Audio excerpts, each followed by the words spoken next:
త్రిత్వ పండుగ శుభాకాంక్షలు తెలియజేస్తూ ఉన్నాను. ఈరోజు నుంచి మనం పరిశుద్ధ త్రిత్వంలోనికి ప్రవేశిస్తూ ఉన్నాం. గత వారం మనం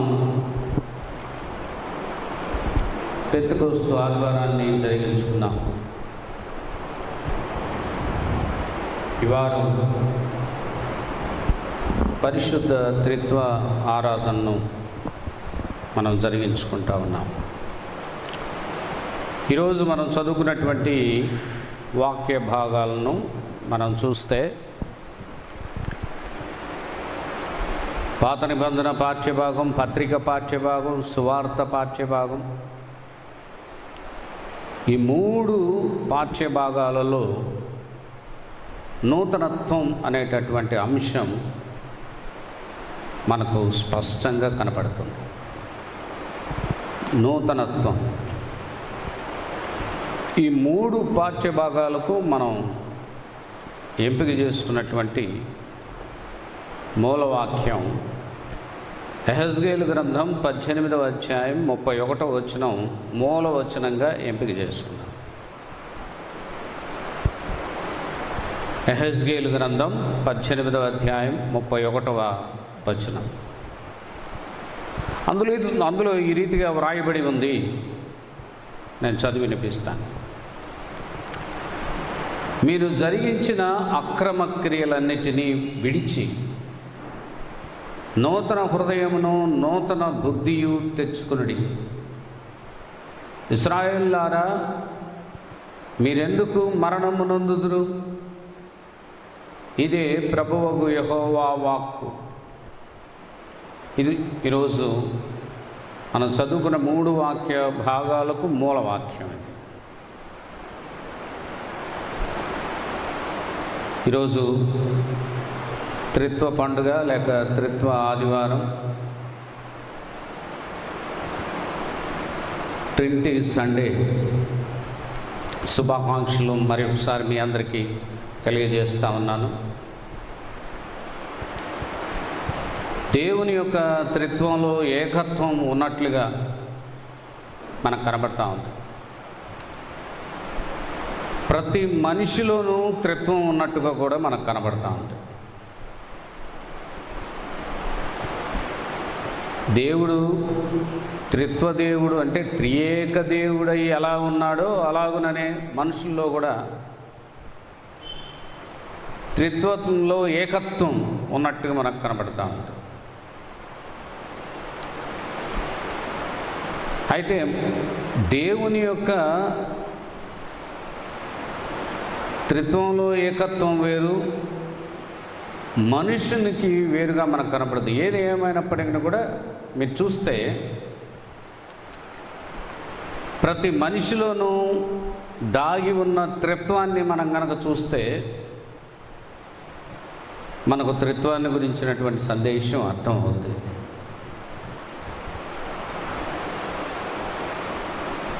మీరు వాక్యంలో చదవాల్సినటువంటి గొప్ప విషయం ఏంటంటే త్రిత్వంలో ఏకత్వం.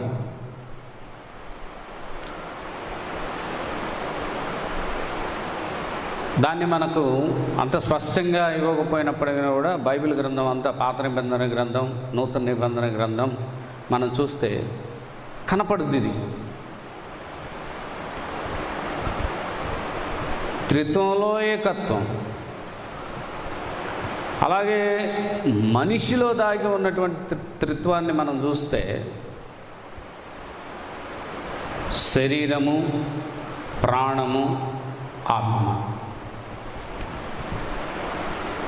ఈ 3 చాలా ఇంపార్టెంట్ మనిషికి. త్రిత్వం, ఈ 3 కలిసి ఉంటేనే మనిషి యొక్క జీవన విధానం. ఈ 3 విడిపోతే మానవుని యొక్క జీవిత విధానం లేదు. కానీ దేవుని యొక్క గొప్పతనం ఏంటంటే దేవునిలో ఉన్నటువంటి 3 కూడా విడిపోతాయి, మళ్ళీ కలుసుకుంటాయి. మనకు విడిపోతాయి, మరలా కలుసుకోవు. అంటే శరీరం నుండి విడిపోయేవి 2, ప్రాణము, ఆత్మ 2 విడిపోతాయి. విడిపోయినటువంటి ప్రాణం, విడిపోయినటువంటి ఆత్మ తిరిగి మళ్ళా కలుసుకో. అది దేవునికి మనకి ఉన్న తేడా. మనలో 3 ఉన్నాయి, 3 ఒక దినాన్ని విడిపోతాయి. 3 ఒక దినాన్ని విడిపోతాయి అంటే శరీరం విడిపోతుంది, ప్రాణం విడిపోతుంది, ఆత్మ కూడా విడిపోతుంది. మళ్ళా దేవుడు 3గా విడిపోయినా తిరిగి మరలా ఒక్కడిగా ఆయన కలుసుకుంటాడు. అది శక్తి. చూసారా, మానవుడు అంటే శరీరము, ప్రాణము, ఆత్మ. దేవుడు అనంటే తండ్రి, కుమారుడు, పరిశుద్ధాత్మ.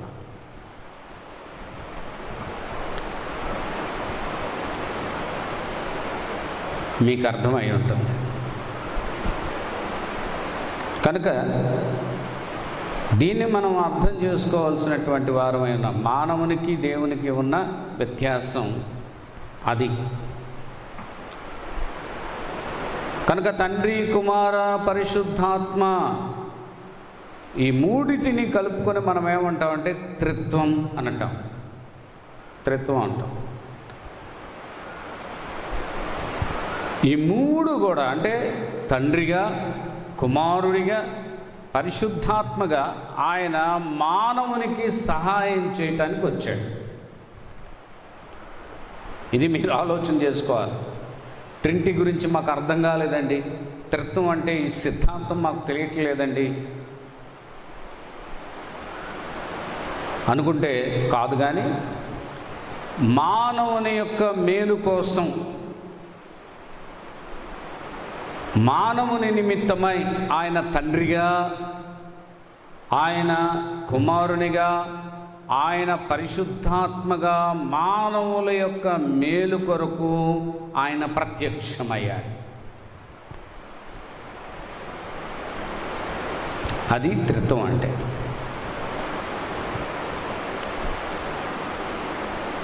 ముగ్గురుగా విడిపోయి మళ్ళా కలుసుకుంటారు. మనం ఒక్కడమే, కానీ మనం ముగ్గురుగా విడిపోతే మరలా కలుసుకోవడం లేదు. శరీరము, ప్రాణము మరలా ఆత్మతో కలుసుకోలేవు, గుర్తు చేసుకోండి. కానీ దేవుడు ఆయన కలుసుకుంటాడు, ఆయనే. కనుక ఇవి మీరు జాగ్రత్తగా జ్ఞాపకం చేసుకోవాలని, ఎప్పుడు కూడా ఈ జ్ఞాపకాలు మన మనస్సులో నుండి బయటికి వెళ్ళిపోకూడదని నేను మీకు తెలియజేస్తా ఉన్నా. ఇప్పుడు చూద్దాం రండి. తండ్రిగా ఆయన దర్శనం ఏ కాలంలో ఇచ్చాడంటే పితరుల కాలంలో ఆయన తండ్రిగా దర్శనం ఇచ్చాడు. కుమారునిగా ఆయన ఎవరి కాలంలో దర్శనం ఇచ్చాడు అనంటే యూదుల కాలంలో ఆయన కుమారుడిగా దర్శనం ఇచ్చాడు. ఇక మూడవది మనం చూస్తే క్రైస్తవుల కాలంలో ఆయన ఎలాగ దర్శనం ఇచ్చాడంటే ఆత్మగా, పరిశుద్ధాత్మగా ఆయన దర్శనం ఇచ్చినట్టు మనకు కనబడుతుంది. అర్థమైందండి? తండ్రిగా పితరుల కాలంలో దర్శనం ఇచ్చాడు, కుమారుడిగా యూదుల కాలంలో దర్శనమిచ్చాడు. అలాగే క్రైస్తవుల యొక్క కాలంలో ఆత్మగా ఆయన దర్శనం ఇచ్చినట్టుగా మనకు కనబడుతుంది. యూదుల్ని మార్చడానికి, అనేకులను మార్చడానికి, తన వైపు మళ్లించుకోవడానికి కుమారుడిగా ఆయన మనకు అగపడతాడు. తర్వాత ఆయన ఇప్పుడు మనకు ఎలా అగపడుతున్నాడంటే పరిశుద్ధాత్మగా, ఆదరణకర్తగా మనకు ఆయన అగుపడుతున్నట్టుగా, దర్శనమిచ్చినట్టుగా మనకు కనబడుతుంది. దీన్నే త్రిత్వం అంటాం. త్రిత్వం ఒక్కళ్ళే ఆ కాలాలను బట్టి, మనుషులను బట్టి ఆయన తండ్రిగా, కుమారునిగా, పరిశుద్ధాత్మగా పరిచయం అయినట్లుగా మనకు గడుపుతుంది. దాన్నే త్రిత్వము అని అంటాం. సింపుల్గా మీకు అర్థమయ్యేటట్టు చెప్పాలంటే, కనుక ఆయా కాలంలో దేవుడు తన పోలిక చొప్పున నిర్మించుకున్నటువంటి లేక చేసుకున్నటువంటి మనుషులకు ఇచ్చిన దర్శనాలు అంటాం. వాటి తండ్రిగా ఇచ్చిన దర్శనం, కుమారునిగా ఇచ్చిన దర్శనం, ఆత్మగా ఇచ్చిన దర్శనం లేక ప్రత్యక్షత అని మనం చాలా చక్కగా చెప్పుకోవచ్చు. ప్రియులారా, త్రిత్వంలో ఏకత్వం కలిగినటువంటి దేవుడు ఆయన. ఆయన మానవులను హెచ్చరించడానికి తన్ను తాను ప్రత్యక్షపరుచుకున్నాడు. కనుక ఈరోజు చదువుకున్నటువంటి వాక్య భాగాల్లో కూడా మానవులను హెచ్చరించడం కోసం, మానవుల యొక్క అతిక్రమ క్రియలను విడిచిపెట్టి నూతన హృదయాన్ని, నూతన బుద్ధిని ధరించుకోవడం కోసం ఆయన ఎలా ప్రత్యక్షమవుతున్నాడో మనకి ఈరోజు కనపడుతుంది. నిత్య జీవాన్ని ఇవ్వటం కోసం ఆయన ఎలాగూ ప్రత్యక్షతను ఇస్తున్నాడో కూడా మనకు కనపడుద్ది ప్రియులారా. కనుక ఆయన నూతనత్వం కోసమై మనల్ని పిలుస్తున్నాడు. పాపపు జీవితంలో మగ్గిపోతున్నటువంటి మనల్ని కూడా నూతనమైనటువంటి మనసుతో నూతనత్వం కలిగి జీవించాలనే ఆ విస్తారమైనటువంటి మాటలను దేవుడు మనకు అనుగ్రహింపజేస్తున్నట్టుగా కనపడతా ఉంది. ఇక వాక్య భాగంలోనికి మనం వెళ్ళి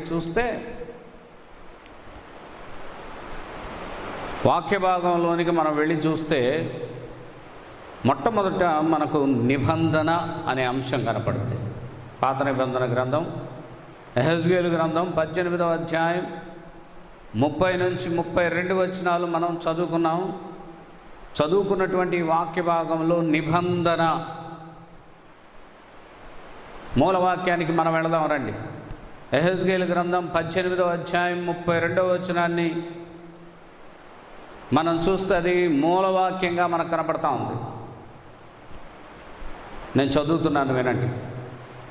మరణమునందువాడు మరణము నొందుటను బట్టి ఆయన సంతోషించువాడును కాదు.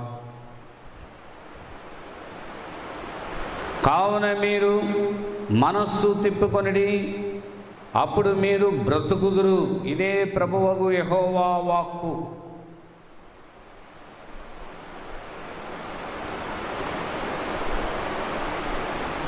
మనం చనిపోతుంటే ఆయన సంతోషించేవాడు కాదండి. ఆయన మన మొదటి మరణాన్ని బట్టి, మన రెండవ మరణాన్ని బట్టి ఆయన సంతోషించే దేవుడు కాదు, దుఃఖించే దేవుడని ఈ వచనం మనకు సాక్ష్యం ఇస్తూ ఉంది. ఇప్పుడు దేవుడు ఏమని కోరుకుంటున్నాడంటే మనస్సు మార్చుకోవాలని కోరుకుంటున్నాడు. మనస్సు మార్చుకొని బ్రతకండి అంటే ఆత్మీయంగా ఈ భూమి మీద బ్రతకండి, నిత్య జీవంతో పైన ఉన్నటువంటి పరలోకంలో బ్రతకండి అని మనందరికీ సెలవిస్తున్నాడు. అది యెహోవా వాక్కు, అదే నిబంధన.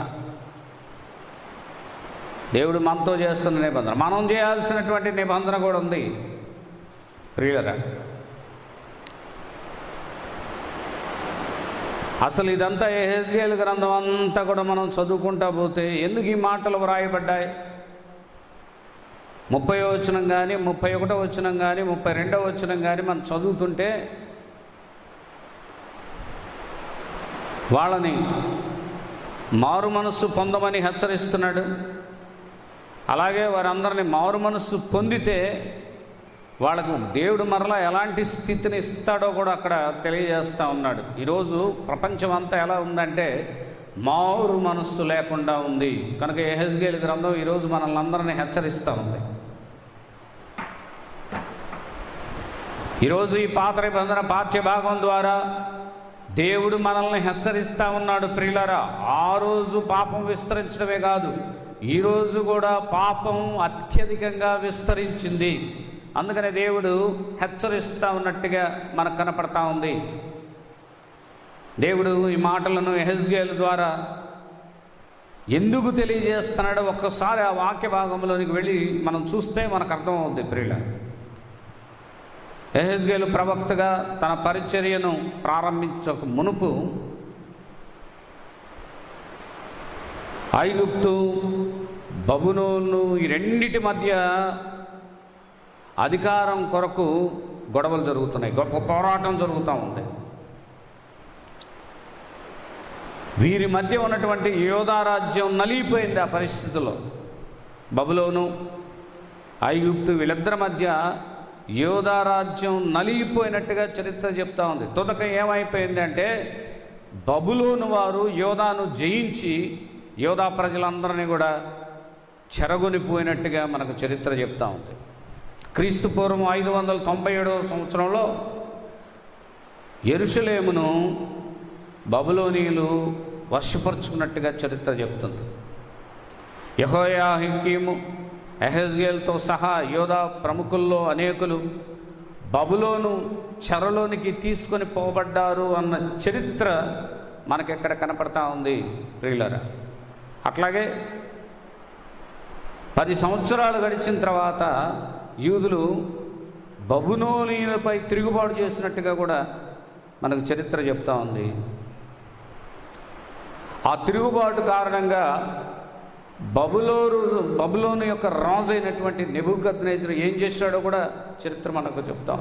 ఈ తిరుగుబాటు కారణంగా వారిని అణిచివేయటానికి యెరూషలేం పట్టణాన్ని, దేవాలయాన్ని ధ్వంసం చేసినట్టు, నాశనం చేసినట్టుగా, ఇంకా అంతేకాకుండా యెరూషలేం పట్టణంలో ఉన్నటువంటి వారందరినీ అనేకులను బందీలుగా తీసుకొని పోయినట్లుగా మనకు చరిత్ర చెప్తా ఉంది ప్రియులారా.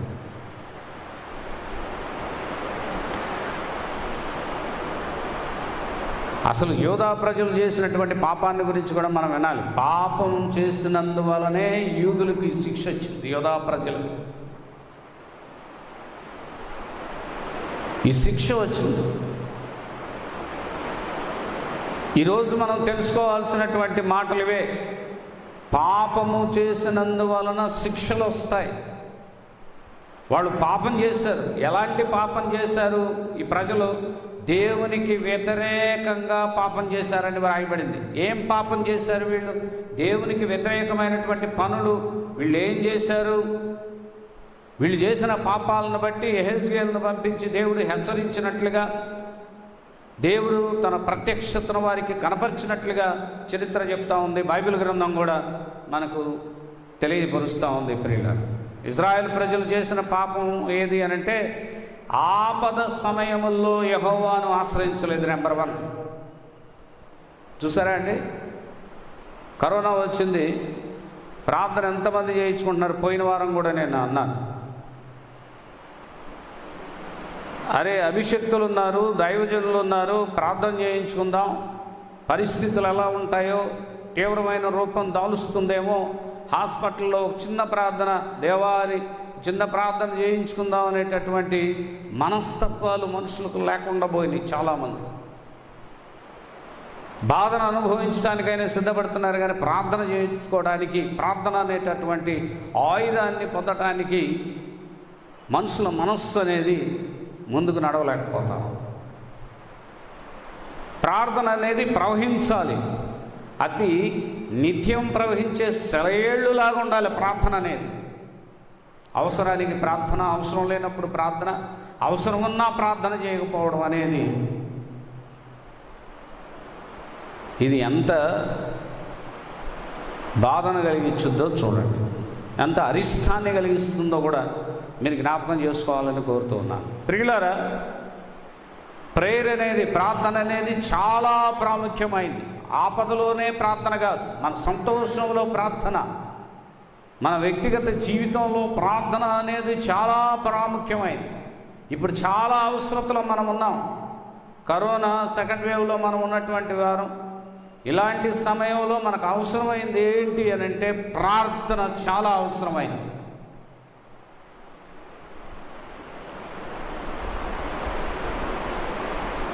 మరి ఎంతమందివి కనీసం ఫోన్లో అయినా ప్రార్థనలు ఎంతమంది చేయించుకుంటున్నాం? ఇప్పుడు మనం ఒక్కొక్కరం కలుసుకోలేకపోతున్నాం, ఒకరింటికి ఒకరం వెళ్ళలేకపోతున్నాం. ఈ సమయాల్లో ఫోన్ ద్వారా మనం ప్రార్థన ఎంతమంది ఫోన్ ద్వారానైనా ప్రార్థన చేయించుకోగలుగుతున్నాం? నీవొక్కడ ప్రార్థన చేస్తున్నావు రైటే, కానీ నువ్వు ఇంకా ప్రార్థనలు చేయించుకోవాలి. నువ్వు ప్రార్థనలో నడవాలి. కాబట్టి నీ అవసరత ఇప్పుడు ఎంత ఉంది? నీకు అవసరత ఉంది, దేవుని అవసరత ఉంది. అలాంటి అవసరాలు వచ్చినప్పుడు ఇశ్రాయేలు ప్రజలు, యోధా జనాంగం ఏం చేశారో చూడండి ప్రియులారా. దేవునికి వ్యతిరేకంగా వాళ్ళు చేసినటువంటి పాపాలు ఏంటి అంటే, ఆపద సమయంలో యెహోవాను ఆశ్రయించక మనుషులు చేసిన ప్రతిమలను ఆశ్రయించారు, సృష్టిని ఆశ్రయించారు. ఇంకా వాళ్ళు ఇతర రాజులను ఆశ్రయించారు. అంటే దేవుణ్ణి విడిచిపెట్టి సృష్టిని ఆశ్రయించడం, ప్రతిమలను ఆశ్రయించడం, రాజుల్ని ఆశ్రయించడం, ఉన్నతమైనటువంటి అధికారుల్ని, ధనం కలిగినటువంటి వారిని ఆశ్రయించడం అనేది వెరితనంగా అనిపిస్తూ ఉంది దేవునికి. శ్రమలు వచ్చినాయి, బాధలు వచ్చినాయి, అనారోగ్యం వచ్చింది, ఇబ్బందుల్లో మనం ఉన్నాం, ఒక విపత్తులో మనం ఉన్నాం. ఇలాంటి పరిస్థితుల్లో మనం ఉన్నప్పుడు ఎవరిని ఆశ్రయించాలి అని అంటే దేవుణ్ణి ఆశ్రయించాలి. యోధా జనాంగం చేసిన తప్పది. దేవుణ్ణి ఆశ్రయించకుండా వాళ్ళు ఏం చేశారో చూడండి. ఇతరులను ఆశ్రయించి ధర్మశాస్త్రాన్ని వారు నిర్లక్ష్యం చేశారు. అందుకు దేవుడు ఏం చేశాడో తెలుసునా? ఇశ్రాయేలు ప్రజల్లో నుండి దేవుడు వెళ్ళిపోయాడు. అప్పుడే బబులోనీయులు వచ్చి వీరిని చెరగొనిపోయినట్లుగా మనకు కనపడతా ఉంది. ప్రజలు తమ పాపం చేత, స్వామి ద్రోహం చేత తమ దేశాన్ని, దేవుని ఆలయాన్ని విడిచిపెట్టి వెళ్ళిపోయినట్టుగా కనపడుతుంది. కేవలం వారి యొక్క అపవిత్రతను బట్టి యెహోవా మహిమను విడిచిపెట్టి వెళ్ళిపోయారు. ఇప్పుడు యెహోవా మహిమ యెరూషలేములో లేదు. దేవాలయాన్ని విడిచిపెట్టి యెహోవా మహిమ వెళ్ళిపోయింది. ఎందుకంటే యోధా జనాంగం చేసినటువంటి తప్పిదమును బట్టి. ఏమండి, మీకు శ్రమలు వచ్చినప్పుడు, మీకు బాధ కలిగినప్పుడు, ఇప్పుడు కరోనా టైంలో ఎవరిని ఆశ్రయించాలి? దేవుణ్ణి ఆశ్రయించాలి. ప్రార్థన చేయి.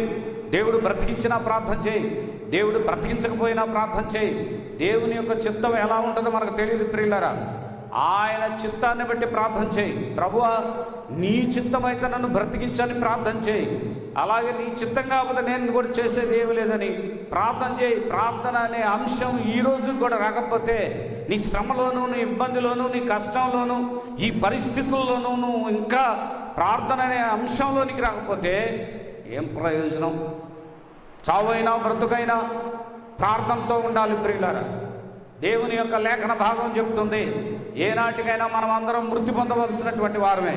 కానీ మనం ప్రార్థనతో మృతి చెందితే మనకు కలిగే లాభాలు ఉన్నాయి. దేవుణ్ణి కలిగి, దేవుని యందు విశ్వాసం ఉంచి, ప్రార్థనలోనే మన కష్టాలన్నీ అనుభవిస్తూ, ప్రార్థనలోనే మనకు వచ్చినటువంటి అస్వస్థతలన్నీ కూడా అనుభవిస్తూ, దేవాని చిత్తం, దేవుని చిత్తానికి విడిచిపెడితే నీకు పరలోక రాజ్యం దక్కుతుంది ప్రియులారా. నువ్వు శరీరానుసారంగా మరణించిన ఆత్మీయానుసారంగా బ్రతుకుతావు అని బైబిల్ గ్రంథం తెలియపరుస్తూ ఉంది. కనుక వీళ్ళు చేసిన పొరపాటు అదే. ఆ పొరపాటును బట్టే వాళ్ళు, ఇశ్రాయేలు అందరూ కూడా బబులోను చెరకు బందీలుగా వెళ్ళిపోయారు. ఇప్పుడు చెరగొనిపోయినటువంటి ప్రజలను, ఇశ్రాయేలు ప్రజలను దేవుడైన యెహోవా ప్రవక్త అయిన యెహెజ్కేలు ద్వారా మాట్లాడుతున్నాడు. 2 మాటలు చెప్పాడు. ఏంటో చూద్దామనండి. ఈ 2 మాటలు అంటే హెచ్చరికలు, 2 హెచ్చరికలు. దేవుడు 2 హెచ్చరికలు ఇశ్రాయేలు ప్రజలకు ఇచ్చినట్టు మనకు కనపడుతుంది. మొదటి హెచ్చరిక, ఎవని ప్రవర్తనను బట్టి వానికి శిక్ష విధిస్తాను. నీ ప్రవర్తన సరి లేకపోతే నీకు శిక్ష తప్పదు అంటున్నాడు. ప్రవర్తన సరిగా ఉండాలి ప్రియులారా. ప్రవర్తన అనేది సరిగా లేకపోతే నీకు శిక్ష ఖాయమని హెచ్చరిస్తున్నాడు ఆయన. రెండవ హెచ్చరిక, మీ అక్రమ క్రియలను బట్టి మీరు నశిస్తారని చెప్తున్నాడు. మీరు ఎప్పటికైనా మీ అతిక్రమ లేక అక్రమ క్రియలను మార్చుకోకపోతే మీరు నశిస్తారు అని చెప్తున్నాడు. మీరు కాపాడబడాలంటే వెంటనే మీ అతిక్రమ క్రియలను విడిచిపెట్టండి అని దేవుడు తెలియజేస్తూ ఉన్నాడు. అందుకనే ఆయన 3 అవకాశాలు ఇచ్చాడు ప్రియుల. 2 హెచ్చరికలు చేశాడు, 3 అవకాశాలు ఇచ్చాడు. మొదటి అవకాశం, మీ ప్రవర్తన దిద్దుకోండి. ఎంత అవకాశం ఇచ్చాడండి! ప్రవర్తన దిద్దుకోవడానికి ఈ సమయం దేవుడిచ్చాడు ప్రియులైన మనకి. రెండవది, మారు మనస్సు పొందటానికి దేవుడు ఈ సమయం మనకిచ్చాడు. మూడవది, నూతన హృదయాన్ని నూతన బుద్ధిని ధరించుకోవడానికి దేవుడు ఈ సమయాన్ని మనకిచ్చాడు. నాలుగవది, ఆత్మీయ ఆనందంతో జీవించడానికి దేవుడు మనకి సమయం ఇచ్చాడు. నీకెందుకు సమయం ఇవ్వబడింది? కఠినమైన ఈ కరోనా కాలంలో దేవుడు ఎందుకు నీకు ఈ గొప్ప సమయాన్ని ఇచ్చాడో తెలిసిన? ఈ 4 అవకాశాలు దేవుడు ఇచ్చాడు. దేవుడు ఇచ్చినటువంటి అవకాశాలను జార విడుచుకోవద్దని బైబిల్ గ్రంథం హెచ్చరిక చేస్తూ ఉంది. ఇలా జార విడుచుకున్నటువంటి వారు అనేకులు తీర్పు నొందిరి, తీర్పు పొందుతారు.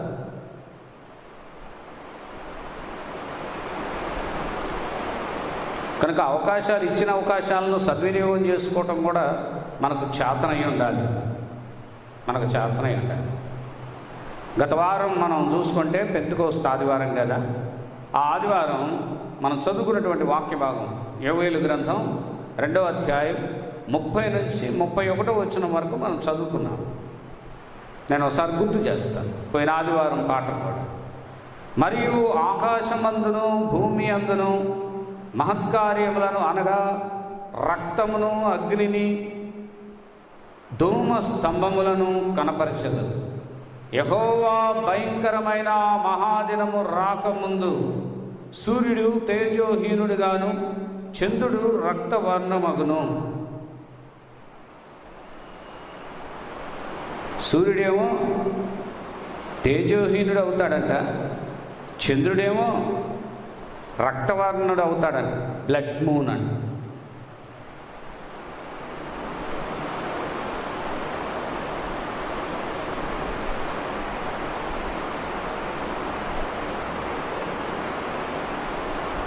చూస్తారండి, బ్లడ్ మూన్.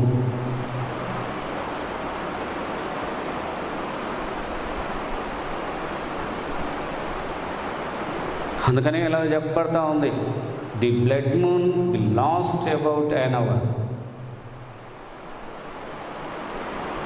ఇది దేనికి గుర్తు? చివరి దినానికి, చివరి దినాలకు, చివరి గంటలకు ఇది గుర్తు. విస్తరించిపోయినటువంటి పాపమును బట్టి దేవుడు ఒకసారి ఏం చేశాడు అని అంటే, జలప్రళయం ద్వారా భూమి మీదకు జలప్రళయాన్ని రప్పించి నాశనం చేశాడు, తుడిచిపెట్టాడు, శుభ్రం చేశాడు దేవుడు. మనుషులు పాపం చేసి భూమిని శాపగ్రస్తంగా మలిస్తే దాన్ని ఒకసారి జలప్రళయం ద్వారా శుభ్రం చేసి పడేశాడు దేవుడు, శుద్ధి చేశాడు భూమిని. అప్పుడు కాపాడబడిన వారు 8 మంది. నోవాహు కుటుంబం మాత్రమే కాపాడబడింది ప్రియులారా. శుద్ధి చేస్తే మిగలగా ఉన్న జనం ఎంతమంది అంటే 8 మంది. భూమి మీద చివరికి నిలిచిపోయిన జనం ఎంతమంది అంటే 8 మంది మాత్రమే నిలిచిపోయారు. ఏమైపోయారో జనమంతా తుడిచివేయబడ్డారు. దేవుని ఉగ్రత అలా ఉంటుంది. అది మొదటి ఉగ్రత, భూమి మీద మనుషులు నిమిత్తమైన మొదటి ఉగ్రత. రెండవ ఉగ్రతను గురించి కూడా మనం విన్నాము రండి ప్రియులారా. ఘోరమైన, ఆ రోజుల్లో మనుషులు విస్తారమైన పాపములు చేసినందువల్ల జలప్రళయం వచ్చింది. ఈరోజు ఘోరమైన పాపాలు చేస్తున్నందువలన రేపు రాబోతుంది అంటే సర్వ సృష్టి అగ్నితో కాల్చివేయబడుతుంది. మొదట ఏం చేశాడు? జలప్రళయంతో శుద్ధి చేశాడు. రేపు రెండవసారి ఏం చేయబోతున్నాడంటే అగ్నితో శుద్ధి చేస్తాడు. బంగారాన్ని శుద్ధి చేయాలంటే ఏం చేయాలి? అగ్నిలో వేయాలి, దాన్ని శుద్ధి అవుద్ది. అలాగనే ఒక ఐరన్ దాన్ని సాగొట్టాలన్నా, దానికి ఒక రూపం ఇవ్వాలన్నా, దానిపైన ఉన్నటువంటి ఆ తుప్పు అంతా పోయి ఆ క్రొత్తదనం అనేది దానికి ఐరన్కి కూడా ఇవ్వాలన్నా దాన్ని కొలిమిలో పెట్టాలి. కొలిమిలో ఎర్రగా గాలిస్తే అప్పుడు అది శుద్ధి చేయబడుతుంది. అలాగే దేవుడు ఏం చేస్తాడంటే చూడండి ప్రియులరా, దేవుడు ఈసారి చేయబోతున్న పని ఏంటి? సర్వ సృష్టిని అగ్నితో ఆయన కాల్చివేయబోతున్నాడు.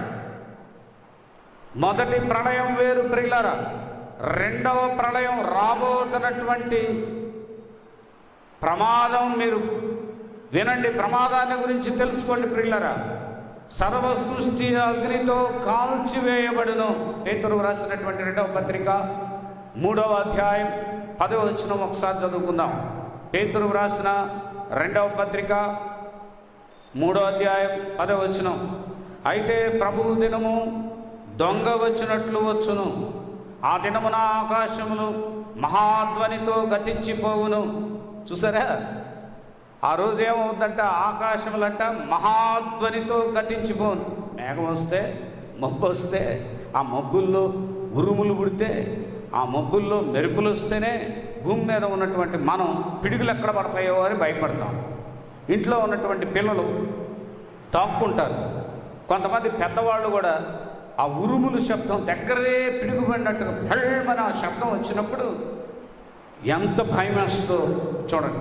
ఆ పక్కనే పిడుగు పడితే అది ఎట్లా ఉంటుందో, అది సరసరలాడుతూ అది శబ్దం చేసుకుంటూ వస్తూ ఉంటే మనిషిని, ఎంతటి మనిషినైనా వణికిస్తుంది పిడుగు. అది మేఘంలో జరిగేది. మేఘంలో జరిగేటటువంటి దానికే ఇంత భయం అయితే ఇప్పుడు ఆకాశంలో జరుగుతున్నాయి. ఆకాశములన్నీ కూడా ఏం చేస్తున్నాయి, మహాధ్వని చేస్తాయంట. మహాధ్వని చేస్తాయి ఆకాశములన్నీ. మహాధ్వని చేసి ఏమవుతాయి, ధ్వని చేసిన తర్వాత అవన్నీ కూడా గతించిపోతాయి. పేతురు చెప్తున్నాడు. దేవుడు పేతురుతో చెప్తే పేతురు మనుషులతో చెప్తున్నాడు, ప్రపంచంతో చెప్తున్నాడు, సమస్త మానవాళితో పేతురు చెప్తున్నాడు. ప్రియులారా, మహాధ్వనితో గతించిపోతాయి. ఏంటియో తెలుసా, ఆకాశం. 2వ చెప్తున్నాడు, పంచభూతములు మిక్కటమైన వేండ్రముతో లయమైపోవును. ఏమంటున్నాడు, పంచభూతములు అంటే మీకు తెలుసు. పంచభూతములు అంటే ఏమవుతాయో, మిక్కటమైన వేండ్రముతో లయమైపోతాయి.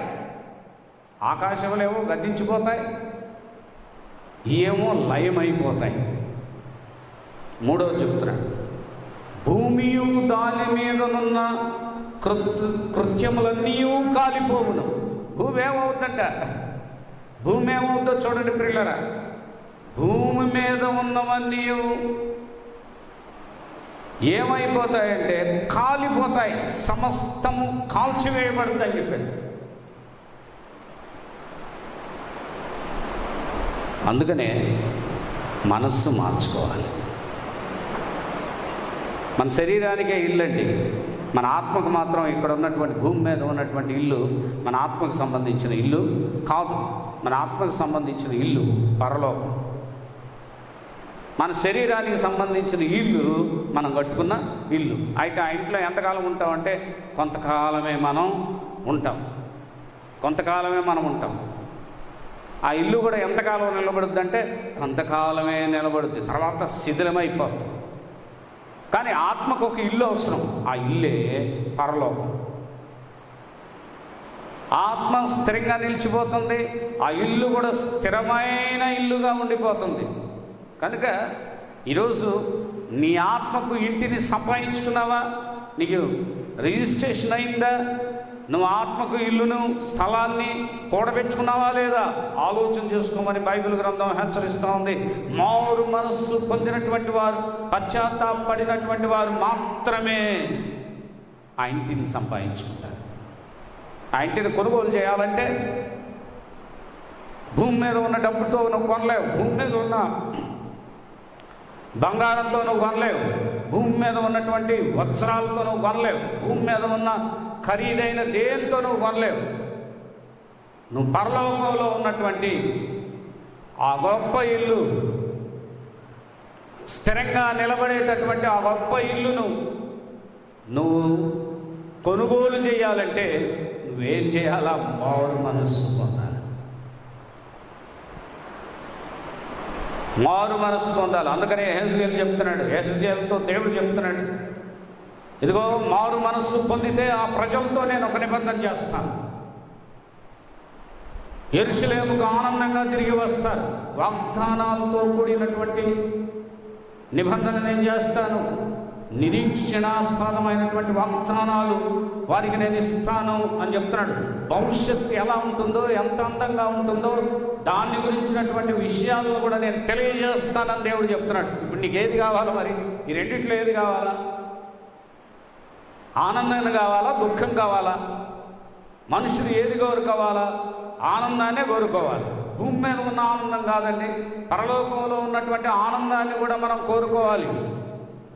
పరలోకంలో ఉన్న ఆనందాన్ని కోరుకున్న వాళ్ళు ఎవరో వారు ధన్యులు, వారికి మంచి భవిష్యత్తు ఉంది. యెహోవా దేవుడు యెహెజ్కేలు ద్వారా ఈ గొప్ప సత్యాన్ని బయలుపరిచినట్టుగా మనకు కనపడతాం.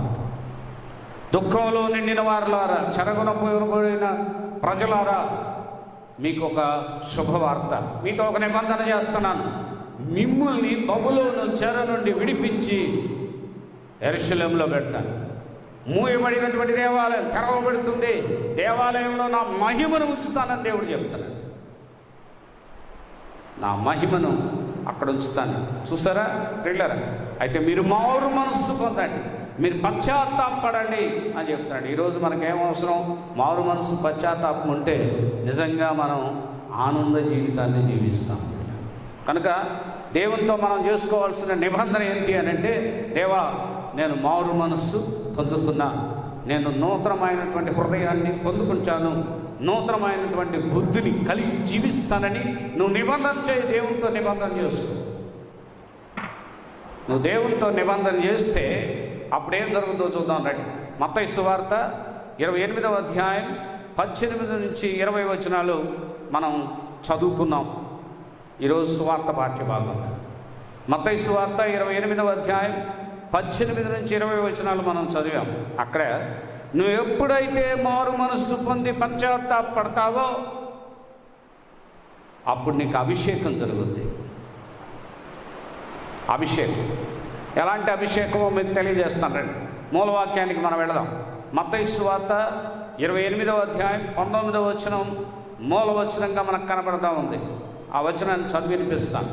మత్తయి సువార్త 28వ అధ్యాయం 19వ వచనం మూలవచనంగా మనకు కనబడతా ఉంది. ఆ వచనాన్ని మీకు చదివి వినిపిస్తాను, వినండి ప్రియులారా. కాబట్టి మీరు వెళ్ళి సమస్త జనులను శిష్యులుగా చేయండి, తండ్రి యొక్కయు కుమారుని యొక్కయు పరిశుద్ధాత్మ యొక్కయు నామములోనికి వారికి బాప్తిస్మం ఇచ్చు. యేసుక్రీస్తు ప్రభు శిష్యులతో చెప్తున్నటువంటి మాట, సమస్త జనులను నా శిష్యులుగా చేయండి. అందరూ నాకు శిష్యులుగా ఉండాలి, నా శిష్యులుగా చేయండి. వాళ్ళందరికీ ఏమి చెప్తున్నాడు అని అంటే, త్రిత్వం గురించి చెప్తున్నాడు. ఇప్పుడు యేసయ్య చెప్తున్నాడు. ఏమని అంటే, ట్రినిటీని గురించి ఆయన మాట్లాడుతున్నాడు. నెంబర్ 1 తండ్రి యొక్కయు, నెంబర్ 2 కుమారుని యొక్కయు, నెంబర్ 3 పరిశుద్ధాత్మ యొక్కయు నామములో వారికి బాప్తిస్మం ఇవ్వండి.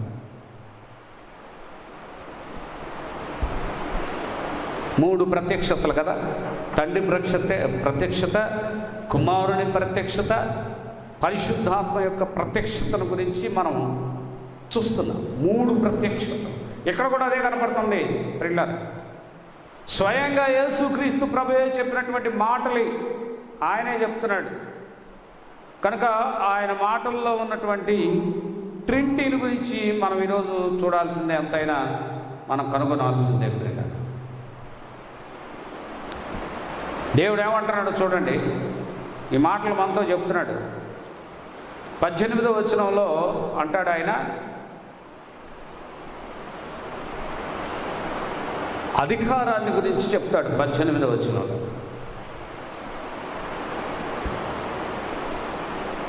అట్లాగే 20వ వచనంలో ఆయన ఏం చెప్తున్నాడు చూడండి, ఆజ్ఞాపిస్తున్నాడు. అదే 20వ వచనంలో మళ్ళీ నెరవేర్పులు, ఈ 3 గురించి చెప్తున్నాడు పిల్లలు. మీరు చూస్తే మొట్టమొదట అధికారం, 2వది ఆజ్ఞ, 3వది నెరవేర్పు. ఒక రాజుగా అధికారంతో మాట్లాడుతున్నాడు ఆయన. ఏమంటున్నాడు చూడండి, ఆ వచనం చెప్తాను. 18వ వచనం, అయితే యేసు వారి యొద్దకు వచ్చి, పరలోకమందును భూమి మీదను నాకు సర్వాధికారము ఇవ్వబడి ఉన్నది. సర్వాధికారం పరలోకంలో సర్వాధికారం, భూమి మీద సర్వాధికారం దేవునికి ఇయ్యబడి ఉన్నది. దేవునికి ఇయ్యబడి ఉన్నది. అదే ఇక్కడ చెప్తున్నాడు. కనుక ఆయన అధికారానికి మనం లోబడాలి. మొట్టమొదటి అధికారం కనుక ఆయన సర్వాధికారి. ఇది ఒప్పుకోవాలి మొట్టమొదటి. రెండవది మనం చూస్తే ఆయన ఆజ్ఞ ఇస్తూ ఉన్నాడు. శిష్యులతో ఏమన్నాడంటే, మీరు వెళ్ళి త్రియేక నామములో బాప్తిస్మం ఇవ్వండి, అనేకులను శిష్యులుగా చేయండి అని ఆజ్ఞాపించాడు. ఇంకా ఏమని ఆజ్ఞాపిస్తున్నాడంటే, నేను ఏ సంగతులు మీకు చెప్పానో ఆ సంగతులన్నీ ఇతరులు గైకొనేటట్లుగా బోధించమని చెప్పాడు. ఏమంటే అర్థమవుతుందా? ఆయన ఆజ్ఞలు 3 ఆజ్ఞలు ఇచ్చాడు. ఒకటి, సమస్త జనులను శిష్యులుగా చేయండి. రెండవది, త్రియేక నామములో బాప్తిస్మం ఇవ్వండి. మూడవది, బోధించండి. బోధనాపద్దు, బోధించండి అని చెప్పాడు. అప్పుడు నెరవేర్పేందో చూద్దాం. చూసారా, అధికారం, దేవునికి ఇవ్వబడిన అధికారం గురించి విన్నాం, దేవుడిచ్చిన ఆజ్ఞల గురించి విన్నాం. ఇప్పుడు నెరవేర్పు గురించి మనం వినబోతున్నాం. ప్రియులారా, నెరవేర్పుల గురించి మనం చూడాలి అంటే 20వ వచనంలో అంటున్నాడు, ఇదిగో నేను యుగ సమాప్తి వరకు సదాకాలం మీతో కూడా ఉన్నానని మీ వారితో చెప్పాను. యుగ సమాప్తి వరకు సదాకాలం. ఏమండి, యుగం అంటే ఏంటి? మనం యుగాన్ని గురించి మాట్లాడుకుంటూ ఉంటాం కదా. యుగం అంటే దాని గురించి మనం చెప్తూ ఉంటాం. ఏది ఏమైనప్పటికీ కూడా మనం ఒక రోజును ఎట్ట లెక్కించామంటే, భూమి తన చుట్టూ తాను తిరుగుతూ ఉన్న సమయం 24 గంటలుగా లెక్కించాం. అంతేగా, భూమి తన చుట్టూ తాను తిరిగేటటువంటి సమయం 24 గంటలు. సూర్యుని చుట్టూ తిరిగే కాలం 365 రోజులు అని లెక్కిస్తాం. మంచిదే ప్రియులారా. కానీ నక్షత్రాలు చుట్టూ తిరుగుతున్నవి కొన్ని ఉన్నాయి. ఈ పాలపుంతలో ఉన్నటువంటి నక్షత్రాలు ఎన్ని ఉన్నాయో అవన్నిటి వాటి గురించి అంతటి గురించి కూడా మనం చెప్పుకోలేము. చెప్పుకోవాలంటే మన టైం చాలదు, మన జ్ఞానం కూడా చాలదు. మన జ్ఞానమే చాలు. ప్రియులారా, మరి ఇట్లాగా మనం కౌంట్ చేసుకుంటా వెళ్ళిపోతే ఒక యుగం గురించి మనం మాట్లాడుకుంటే, బైబిల్ గ్రంథం ప్రకారంగా మనం మాట్లాడుకుంటే ఒక యుగం బైబిల్ గ్రంథంలో స్పష్టంగా చెప్పబడింది. యుగం అంటే ఏంటి? బైబిల్ గ్రంథంలో కొన్ని వాక్యాలు వ్రాయబడ్డాయి, యుగాన్ని గురించి వ్రాయబడ్డాయి. కొన్ని వాక్యాలు కూడా మనం చూస్తాం బైబిల్ గ్రంథంలో నుంచి. ఇలాంటివి ఎన్నో మనకు కనబడుతూ ఉంటాయి ప్రియులారా. కనుక నేను ఈరోజు మీకు తెలియపరుస్తున్నటువంటి విషయం ఏంటంటే, పాపముతో మలినమైన మన వస్త్రము కడుక్కోవాలి. మన వస్త్రం లేదా పాపంతో మలినమైపోయినటువంటి మన వస్త్రాన్ని మనం విడిచిపెట్టాలి. గొర్రెపిల్ల రక్తంలో మనం కడుక్కోవాలా. అపవిత్రమైన ఆత్మ కొరకు మనం ప్రయాసపడకూడదు, కానీ పవిత్రమైనటువంటి ఆత్మ కొరకు మనం ప్రయాసపడాలి. అందుకనే గొర్రెపిల్ల రక్తంలో, అంటే క్రీస్తు ప్రభు యొక్క రక్తంలో మనం కడగబడాలి అనే విషయాన్ని ఇక్కడ తెలియజేస్తూ ఉన్నాడు ప్రియులారా. మన దోషాలన్నీ కూడా మనం ఆ రీతిగా కడుక్కొని సువార్త అనే గంట మోగించాలి. ఇప్పుడు శిష్యులతో చెప్పింది అదే. సువార్త అనే గంటను మోగించి అనేక మందిని శిష్యులుగా చేయండి.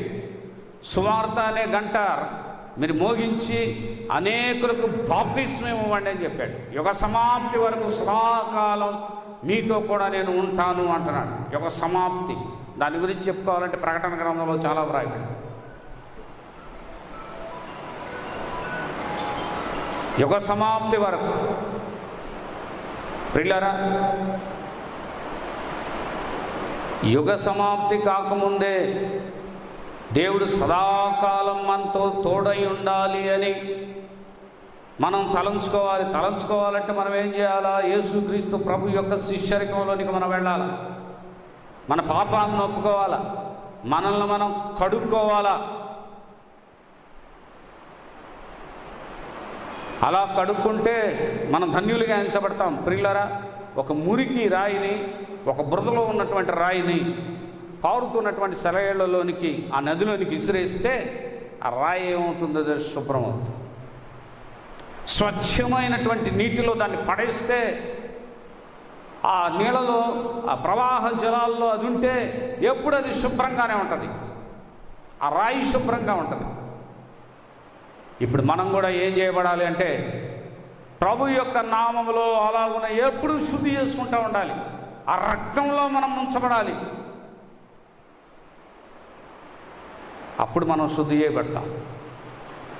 నిత్యం ప్రవహించే సెలయేళ్ళు స్వచ్ఛమైనటువంటి నీటిలో రాయి ఎలాగున అది శుభ్రంగా ఉంటుందో, పాచి పట్టకుండా, దాని మీదకి ఇంకేమైనా వచ్చి అంటుకోకుండా అది ఎట్లా శుభ్రంగా ఉంటుందో అలాంటి శుభ్రమైనటువంటి జీవితం మనకు కావాలని దేవుడు అంటున్నాడు. అలాంటి శుభ్రమైనటువంటి ఆత్మ మనకు ఉండాలని చెప్తున్నాడు. అది ఎవరు శుభ్రం చేయగలుగుతారు? కాలువ నీటిలో వేస్తే రాయికి పాచి వస్తుంది. అదే స్వచ్ఛమైన నీటిలో వేస్తే దాని రంగు మారదేక. అది ఎర్రగా రాయి అయితే ఆ ఎర్రటి రాయి అలాగనే ఉంటుంది, అది మురికి పట్టదు. దేవుడు ఈరోజు చెప్తున్నాడు, మనం అందరం కడగబడాలి. క్రీస్తు యొక్క రక్తంలో కడగబెడితే అదే పరిశుభ్రత. ఆ శుద్ధిని బట్టి మనం ఏమవుతాము ప్రియులారా? ఆ అభిషేకం అనేది మనకు జరగాలి. అదే నూతనత్వం. చూసారా, మనం మారు మనసు పొంది నిబంధన చేసుకోవటం నూతనత్వం. రెండవది చెప్తున్నాడు, మనం ఆ రీతిగా రక్తంలో కడగబడటం, బాప్తిస్మం అనేది మనం పొందడం అనేది, ప్రభువులోనికి రావడం అనేది, మన జీవితాన్ని మార్చుకోవడం అనేది అభిషేకం అని చెప్తాడు. బాప్తిస్మం అంటే అభిషేకం. రాయి మరలా మురికి నీళ్ళల్లో పట్టం కాదు. మురికి నీళ్ళల్లో పడకుండా ఉండటానికి మంచి నీళ్ళల్లో రాయిని వేయాలని చెప్తున్నాడు.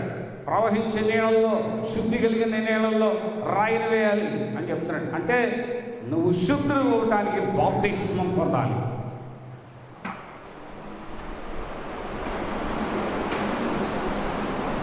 అలాంటి బాప్తిస్మం పొందావా? నువ్వు బాప్తిస్మం పొంది కూడా మలినమైపోయావా? బురదలో వేయబడిన రాయిలాగా అయ్యావా? లేక మురికి నీళ్ళల్లో వేయబడినటువంటి రాయిలాగా ఆ మురికంతా రాయి కొట్టుకున్నట్టుగా అయిపోయిందా? నీ స్వరూపం మారిపోయిందా? రాయి కూడా చూడండి ఇప్పుడు నల్లగా అయిపోయింది, పాచి పెట్టిపోయింది. అది అట్లాగే మన జీవితం ఉందా? దేవుడు ఈరోజు తెలియపరుస్తున్నాడు, బాప్తిస్మం పొందండి, నా రక్తంలో కడగబడండి అని చెప్తున్నాడు. మీరు ఎప్పుడు శుద్ధులుగా కనపడాలి, నాకు శుద్ధులుగా కనపడాలని చెప్తున్నాడు. ఆ అభిషేకం నీకుందా? క్రీస్తునందు ప్రియ బిడ్డగా సాక్షిగా నడుచుకోవాలని దేవుని యొక్క వాక్యం హెచ్చరిస్తూ ఉంది. అలాగూ నడుచుకోవడానికి ప్రార్థన చేయండి.